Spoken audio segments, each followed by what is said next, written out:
sister. Kasi sabi ng Biblia, marriage is honorable with bed undefiled. Diba? Sa Biblia, sa Old Testament, pagka kinasal ka mga kapatid, at nalaman ng lalaki, nung nakasal na kayo, hindi ka birhen. Diba? Pupunta yan dun sa matatanda. Babatuin yan. Ganun yun. Kaya pagdating sa atin, kailangan, kung ikaw ay guilty ng fornication, at mag-aasawa ka ng believer, kailangan mo i-confess yun. Sasabihin mo. Pag tinanggap ka ng lalaki, magiging malinis yung kasal nyo. Kasi pag hindi mo sinabi, yung kasal nyo hindi magiging malinis. Hindi ka naging tapat. Ba? Lalaki o babae. Kaya dapat sasabihin mo yun bago kayo ikasal. Praise God. Kasi pag hindi mo sinabi, hindi ka naging tapat. No? Praise God. Sa iyong vow. Praise God. No? The correctness of marriage. Ito yung modern legal marriage sa batas, no? Sa biblical view, origin and meaning, di ba? Sa Genesis 2:24, unity, one flesh. Okay, pag sinabing one flesh, mga kapatid, mamaya makita rin natin, no? Equality and complementary. The woman was created as a helper suitable for him.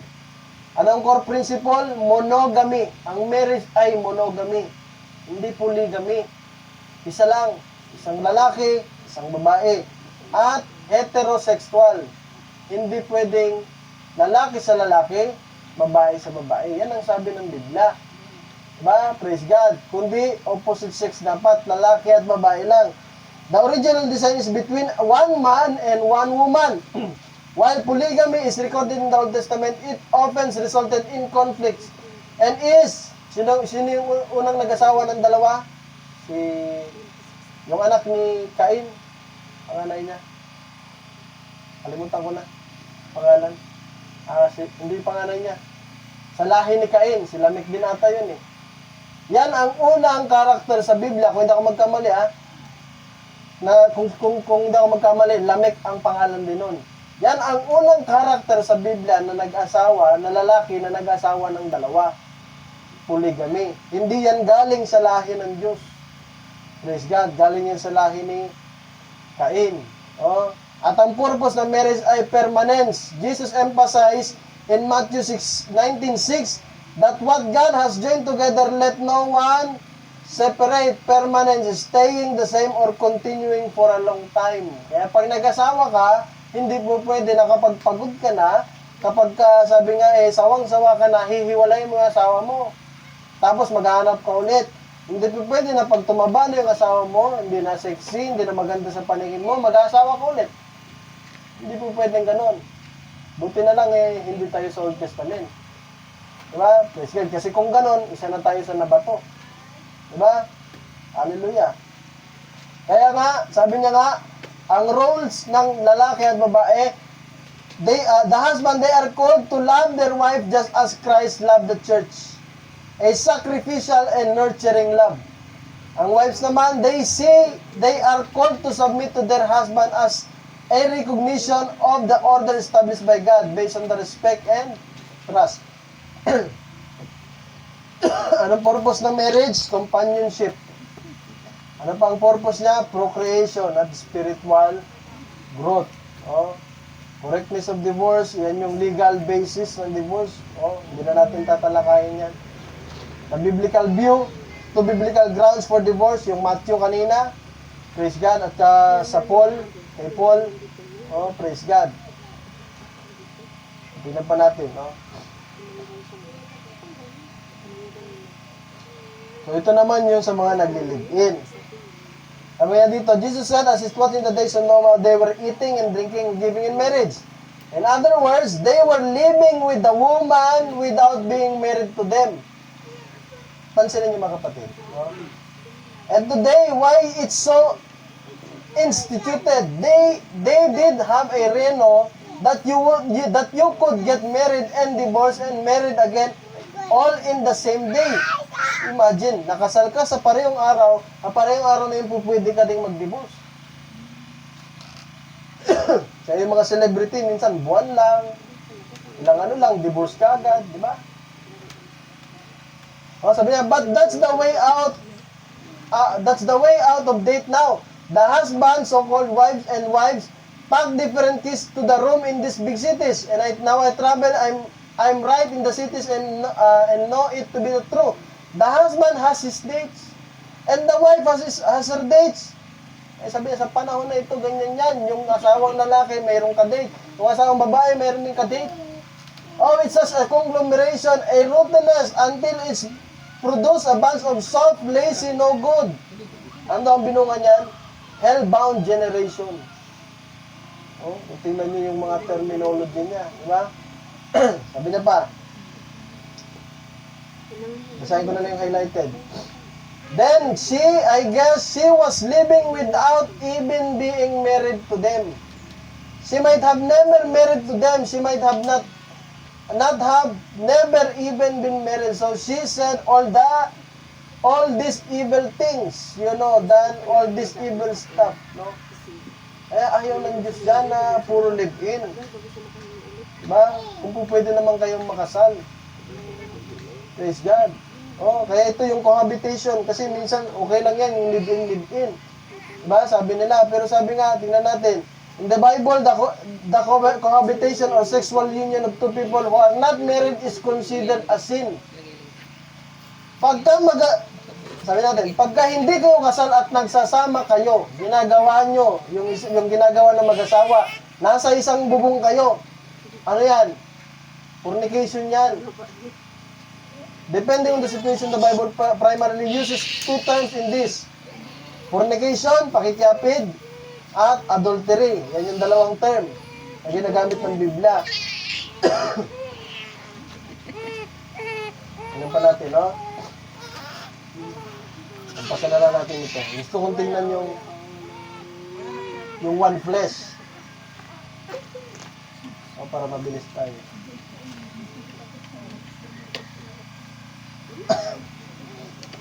Ito, the term become one flesh carries profound literal, biological, and social meaning in biblical context. Unang-una, literal. Kung paano si Eva ay galing kay Adan, they are one flesh. Diba? As its most basic level, it refers to the creation of Eve because Eve was taken from Adam's rib in flesh. They were literally made of the same substance when they united as husband and wife, and one flesh that was divided during creation was reunited and made whole again. Pangalawa, pag sinabing one flesh, physical union or sexual intimacy. So pag sinabing one flesh, merong sexual intimacy. So kung meron kayong sexual intimacy, mga kapatid, at pagkatas di kayo kasal, diba? Malaking problema yun. The most direct literal application for couple today is sexual intercourse within marriage. This act is seen as a moment to separate bodies physically become one. And the Apostle Paul reinforced this in 1 Corinthians, noting that physical intimacy joins two people into one body. Kaya pagka nagsasama kayo at di kayo kasal, kasi minsan tinatawanan, di ba, matanda na bago mo papakasal. Kaya lagi ko sinasabi mga kapatid, nakakatawa minsan, di ba? Pero sabi ko, pagka namatay, di ba? Ibig sabihin ba, napatawad na yung kasalanan mo? Kasi paano, kaya sabi ko, kung totoong nagsisisi ka, di ba? Kailangan mong ayusin. Kung totoong nagsisisi tayo, kailangan natin bumalik sa programa ng Diyos. Ano yan? Pagka ang mag-asawa dapat ay kasal. Diba? Praise God. Kaya makita nga natin, kung dalawa namang believer kayo, tapos may lisensya na ako, pwedeng ikasal. Pwedeng ikasal yun. Diba? Tutulungan natin mag-ayos ng papel. Diba? Kay Pastor Tomas, nagtatanong din ako kung anong gagawin. Kasi minsan ang problema, ganito, yung birth certificate, yung ano, diba? Praise God. Pero kailangan makasal. Tandaan natin, sabi ni Brother Banham, sa tuwing mga ngaral sa pulpito, dalawa ang lumalabas, life and death. Dalawa lang yan. Praise God. At kapag natapos yung pangangaral na ito, mga kapatid, hindi ko na sasagutin sa Diyos yung mga may complex marital status. Bakit? Sinabi ko na kung anong dapat gawin. Diba? Praise God. Kaya nga sabi ka, kung alam nyo na ang dapat gawin, nakita nyo yung bigat ng ginawa nyo, mali. Ba? Adulterer kayo, fornicator kayo, tumakbo kayo sa Diyos. Diba? Una, humingi kayo ng tawad doon. Kung may asawa kayo dati, humingi kayo ng tawad. Ba, at least kontakin nyo. Praise God. At pagkatapos, pag humingi na kayo ng tawad, di ba? Selyuhan nyo ng bautismo. Kung hindi pa kayo ng bautismohan, magpabautismo kayo, di ba? Praise God. At pagkatapos, lumapit kayo sa Diyos, magpatuloy kayo. At huwag nang ulitin. Praise God. O, para pagdating ng communion, kasi pagdating ng communion, mga kapatid, dapat yung mga magkukommunion mga karapat-dapat. Kaya itong panahon na ito, ginagawa natin ay paglilinis. Diba? Para maging malinis tayo. Praise God. O, tingnan ko na lang. Tingnan na lang natin ito. O, ito pa, isang bagay pa. We were married 21 years ago by the justice of peace. Tanong ito, was it wrong? Nakasal daw sila sa West. Sabi ni Brother Branham, yes, it was wrong for you to do that. Marriage belongs in the house of God. Tanda natin. Oh, sabi niya, doon sa binasa natin kanina, sabi niya, pero kung matagal na kayong kasal at nagsumpahan kayo, masaya naman kayo, sabi niya, sa tingin ko, okay na yun. Pero sa atin, sa mga bago, magpapakasal, kung kayo ay believer, dalawang believer, at may lisensya naman yung pastor, dito tayo magpakasal. Kasi hindi, sabi ni Brother Branham, hindi trabaho ng magistrate yan. Yan, ang ginagawa niya, nagbibigay lang ng legal papers. No? Sabi niya ba, but being that you are married, dahil kasal na kayo, here when you are really married, you're married when you bow one to other. Sabi niya, ito talaga yung nagkakasal sa inyo, yung sumpaan nyo. When you promise one another that you'll take one another, the justice of peace could give you license. That's legal terms of living together as husband and wife without being common law husband and wife. But when you promise this girl, you promise that man that you live true to him and you'll take him to be your husband, you're married then. Kaya ano daw yung nagkakasal? Yung sumpaan nyo. Ayun, kung matagal na kayong kasal, mga kapatid, at yung sumpaan nyo, sabi nga, ay nagsumpaan naman kayo doon, di ba? Praise God. Wala nang problema yon. Pero sa mga bagong kakasal, pero kung gusto nyo magpakasal, sabi ko, ako plano ko pagka 10 years namin, or ano tawag doon? 10 years or silver o silver siguro. Diba? Kasi nung binabasa ko to, sabi ko maganda rin pala. Diba? At yun ang plano ko. Pagdating ng silver wedding namin, nagre-renew kami ng vow. Tapos pastor na. Diba? Para isang celebration lang. Tapos hindi matagal-tagal ito, pag-ipunan pa. Kasi 8 years pa lang kami. 8 years kami, so 2 taon na lang pala. 2 taon na lang pala. No? So yun yung naman ang puso ko, no? Na may kasal din kami ng ministro. Diba? Sabi niya, you remember, I explained that last week, I believe it was, when you promised her, see? Diba? Even in the old Bible, if a man was betrothed to a maid, and you know the laws on that, why it was just the same as an adultery certainly was, when he promised that it was. Kaya pagka nangako ka na, nag-propose ka na, will you marry me? At sinagot ka, di ba? Praise God. At pag sinagot ka, tapos iba yung pinakasalan mo, yari ka. And I say, you got married by the magistrate, you have been married by the church, by the minister. That's the decent thing to do for a Christian. But being that you have already made that promise and vow and been married 21 years ago, I think it's all right. Okay? Pero sabi niya, the question might be, should I come and be married again? Sabi nga, ang tanong siguro, sabi ni Brother Branham, baka ang tanong mo ay, dapat ba magpakasal ka ulit? Sabi niya, if you wish to. Kung gusto mo magpakasal ulit. Ba? Kung yun ang magkiklear sa faith mo. Don't have nothing in your mind that bothers your faith. Ba? Kung gumugulo yun sa kaisipan mo, gusto mo magpakasal, pero kung naniniwala ka na okay na yung sampaan nyo, hindi na kailangan kayo magpakasal ulit. Ba? It's good. Your faith, because if anything's there, you can't go no further than right there. You stop right there. When the question mark comes, that's where you end. Oh?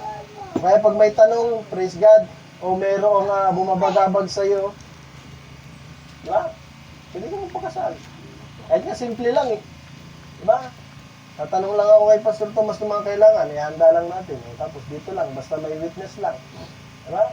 Tapos salo-salo tayo, kahit kunting salo-salo lang. Kahit wala ng design. Kung gusto niyo design lang, pwede rin mag-design. Di ba? Kung gusto niyo sa beach, pwede rin sa beach. Di ba? So madali lang, praise God. Eh sabi ko nga, huwag kayong mag-iisip masyado, di ba? Pero tandaan nyo, sa mga brother, minsan lang ikasal yung babae. Kung kaya naman natin bigyan ng magandang kasal, yung memorable, bakit hindi? Eh kung hindi kaya, ano tayo magagawa? Diba? Praise God. Ganun lang kasimple, no? Hindi kailangan na bongga, hindi kailangan na maraming handa. Ang importante, makasal kayo. Kasi pag hindi kayo nakasal, yun ang problema, no? Now remember, I say this to just my group only. Dito, nagsasabi na siya ng mga parang pa-closing na siya. So ito, para lang din sa kongregasyon. And out in the air, I'm saying this to only my own followers. This message is only to them. And what I'm going to say here, any minister is the shepherd of the flock. Let him do whatever he wants to. That's up to him and God. Any priest, any preacher, that's up to you, my brother. Sabi niya pa, I'm only speaking here in Jeffersonville. The only place I would speak this at is because it's my own flock. It's the flock that the Holy Ghost give me to understand to be overseer over, and He will hold me responsible for it. And these people of mine has been converts here from across the land.